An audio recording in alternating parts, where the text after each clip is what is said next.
So let's talk about rentals. Okay. So obviously, you know, with weddings, we can rent almost anything, right? Like you go to a rental warehouse. Okay, good start. Yes, let's talk about rentals then, and not rentals. Weddings are fantastic. They're this rare opportunity to step out of the day-to-day and say to someone, hey, I kind of like you. We've been videographers in the wedding industry here on Vancouver Island for over 10 years now.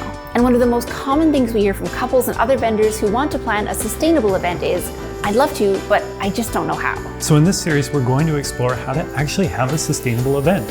And with help from vendors all over Vancouver Island and across the wedding industry, we'll talk about how to create and celebrate a sustainable wedding from the planning stages to the footprint that's left behind. From the big picture to the small details, we'll provide tips and tricks for how to get you sustainably wed.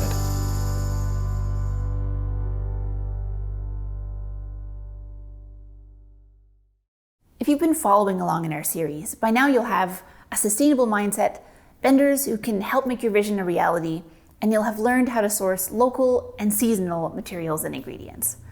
But what about those things that you just can't get from a local vendor?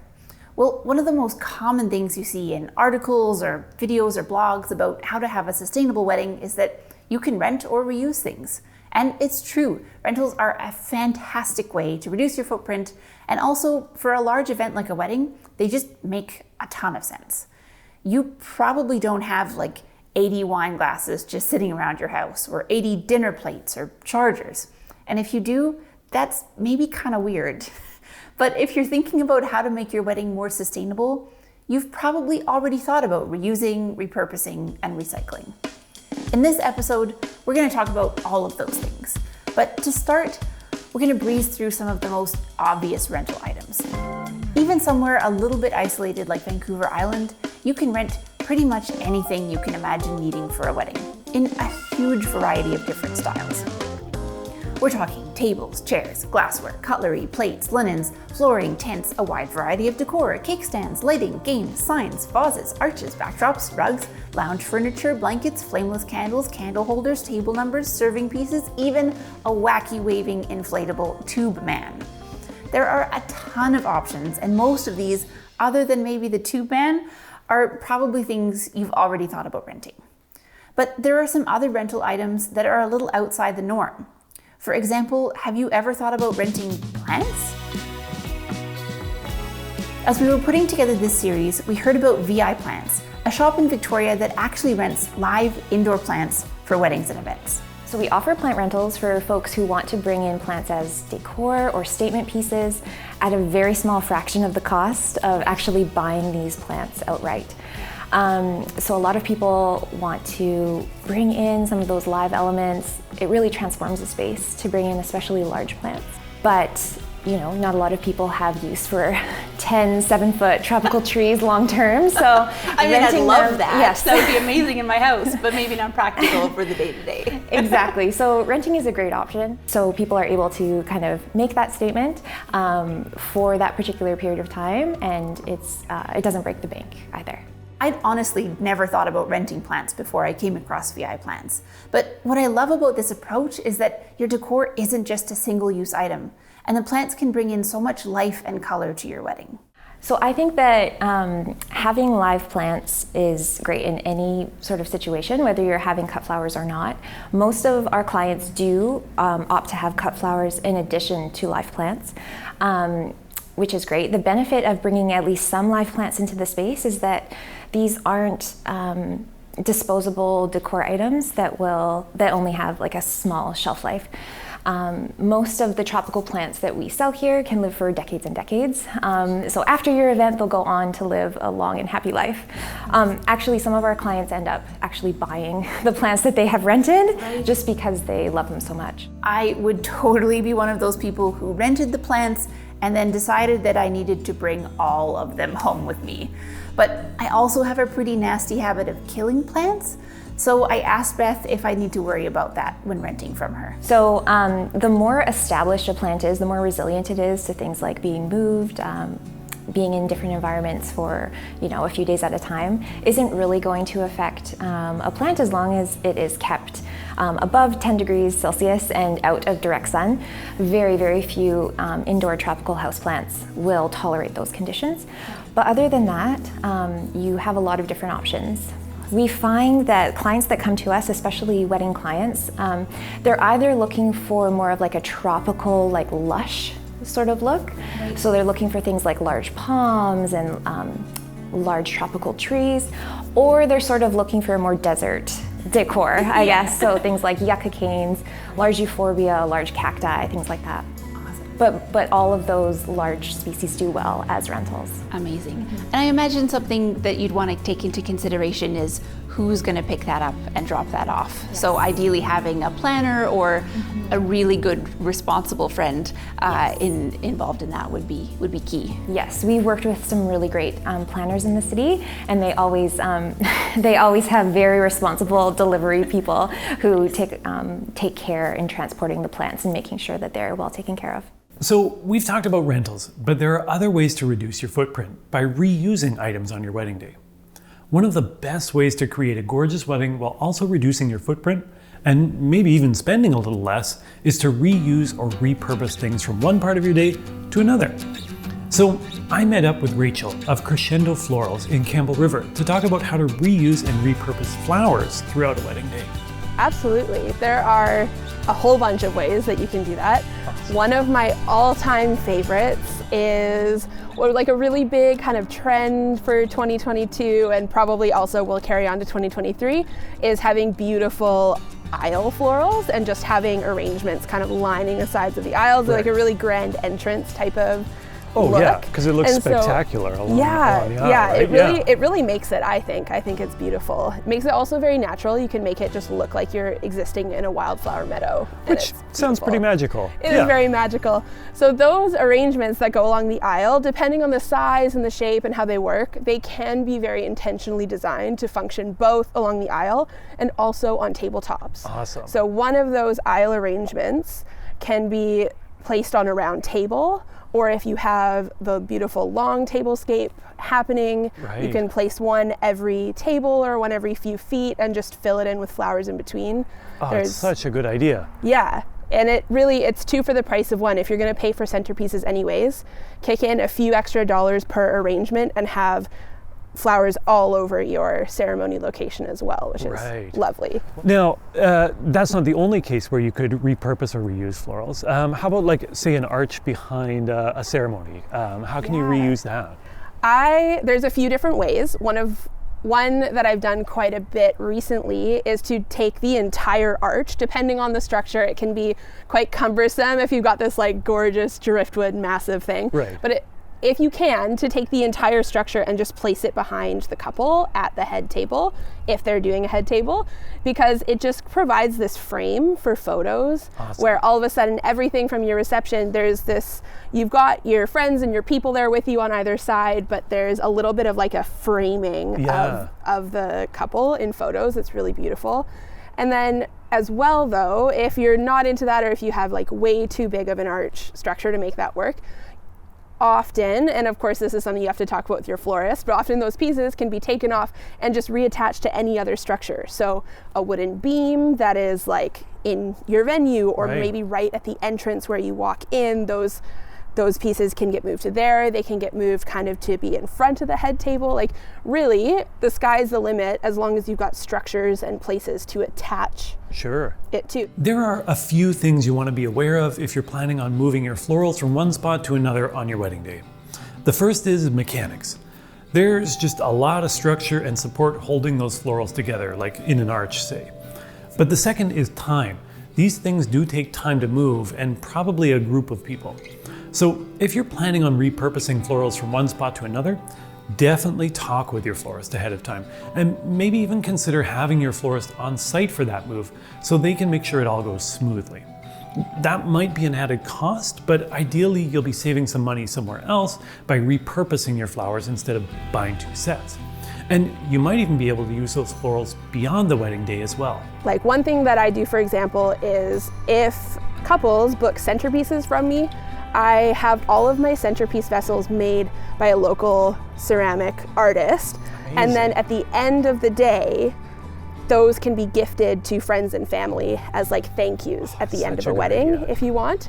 So you pay a little bit extra to outright purchase the vessel from me, but then you have an aisle arrangement which becomes a centerpiece, which becomes a thank you gift at the end of the wedding. That's such a good idea. Yeah. And I mean, you know, you're probably going to get favors for those important people anyway, or thank you gifts. So what a nice way to do that, this gorgeous arrangement, and that you're supporting a local potter as well. Yeah, and So cool. It works really well with local flowers because local flowers are fresher. We won't get into talking about local flowers versus non-local flowers right now, because there's a lot to say about that, and if you want to learn more about that, you can watch our episode on sourcing locally. But I will say that Rachel is so thoughtful about sustainability throughout her entire business. And so I asked her about what responsibility she thinks vendors have to help couples make sustainable choices throughout the wedding planning process. A big part that I didn't really anticipate when I started Crescendo Floral was that I was gonna have to educate. And I didn't think about how my choice to be sustainable, I thought that would be a background choice. Yeah. And I thought that that would just be something like, oh, well, this is just something I do. And anyways, here, look at all the work that I do, or look at all these weddings. And what it has really turned into is a lot of my consults with people are just talking about sustainability options for them. So I think it is very much on vendors to portray realistically, this is what sustainability looks like. And that can extend to topics like pricing and sourcing and like ways to reuse your flowers throughout the day that can look, and then as well like combating the monster that is Pinterest. There's a lot of education that I think is on vendors to show realistically, what could a sustainable wedding look like on Vancouver Island? Okay, we've talked a lot about flowers and plants so far in this episode, but there are lots of other ways to reuse and repurpose things for your wedding. For example, you can choose a secondhand dress. Lily Kennedy is a local tailor who recently opened a bridal consignment shop in town. She has an absolutely incredible selection of previously worn dresses, and I went to chat with her about how a consignment dress can be a good choice both in terms of your footprint and your budget. For someone who hasn't heard of this concept before, what is a wedding consignment store? So essentially, these are brand new dresses. They've been worn once for about 6 hours and then dry cleaned. Right. So when somebody decides to part with their dress, they can bring it in to us and they get a little bit of money back. We make a little bit of money, but also these dresses are getting a second or a third wedding day. And since brides are looking at more eco-friendly choices, it's a way to save some money and also to impact the earth beneficially. You know, you hear a lot in the news about the impact of the fast fashion industry on the environment. And we all know that single-use items aren't great for the environment either. But I don't think many people have thought about the fact that many wedding dresses are single-use items. I asked Lily about the footprint that these dresses can have. A pretty negative one, actually. So it's been reported that 92 million tons of textile waste is going into the landfills globally every year. Wow. And they're anticipating it's going to reach about 120 million tons by 2030. Wow. So the one-time single-use, one-season wear clothing, one-time wear wedding dresses are just filling the landfills. Right. Yeah. Tons and tons. Now, I should say that there are some great boutiques on the island here, and you can definitely work with these small businesses to find ethically produced and sustainably sourced dresses. But if you are wanting to go the consignment route and you're worried about the fit or size options of a secondhand dress, don't worry, Lily has got that covered. They're made to be altered, so typically you can bring a dress in or out 2 sizes. Amazing. Yeah. And I think that kind of leads me to one of the things that I would maybe be nervous about getting a consignment dress is you go into a store and they're new and you have all the different sizes. Right. Whereas here you might only have one of the dress. Right. But knowing that you can can fit those different sizes. How are you able to help people who are coming in to figure out what dresses would work for them? So when they come in, we try on all different silhouettes just to get an idea of what they actually love. I would say 75% of people have an idea in their head, and then they try on dresses and they're like, oh, I had no idea how much fun a ball gown is. Totally. Or, oh, I thought I wouldn't look so good in a mermaid, but I look the bomb. Because how often are you wearing a Never. mermaid dress or a ball gown in your day-to-day? And so, 75% end up buying something completely different. And so we have a lot of fun just playing dress up. That's essentially what it is when you come in here. Totally. And are there some circumstances where you could buy a consigned wedding dress and then sell it again to another person after that? Yep. We're hoping to do that up to 6 times with one dress. Wow. Yeah. That's fantastic. Yeah, I typically alter them when I very, very first see a bride who has bought one from a regular wedding dress shop. Yeah. I typically, when I alter, I don't cut out any of the insides. I'll alter it and press it so that if it needs to be let out or brought back in, it can be brought back to its original size. Right. And so thinking about doing consignment, which I always have, I've always thought that I'll have all these dresses, and if I've altered them, I know that I can go back. I'm not just bringing them in and cutting out all the seams. So if you had one piece of advice to give to someone who was getting married and trying to do that more sustainably, what would that be? I would say be open to all different styles and silhouettes of dresses. Be open to consignment. Just because it's been worn once, it's essentially new. It's been dry cleaned, worn for 6 hours, and they don't have any bad vibes. They all have great vibes because you feel beautiful and they're amazing. And you save money. Totally. Right? Absolutely. It's a win-win. Save the earth, save a bunch of money, go on a trip. Absolutely. I can't think of any better advice than that. Yeah, save the earth, save some money. We've talked a lot in this episode about how renting and repurposing can be a great choice environmentally, and it can save you money. And that is totally true. But I do want to share a cautionary tale here about reusing, because we have some experience with this ourselves. At our wedding, we decided to have an afternoon tea, and we looked around at China rentals and decided we'd just buy a bunch of vintage cups and saucers instead of renting them. We figured they'd be easy to resell after the wedding, and that we'd probably even sell them for the same price that we bought them for. And honestly, we thought we were geniuses with this. And to be fair, it's not the worst plan, right? And footprint-wise, it's not that bad either. The cups were already used, and then we'd use them and then sell them to somebody who would use them again. But things got busy after the wedding. Priorities got pushed, and we ended up never selling the cups.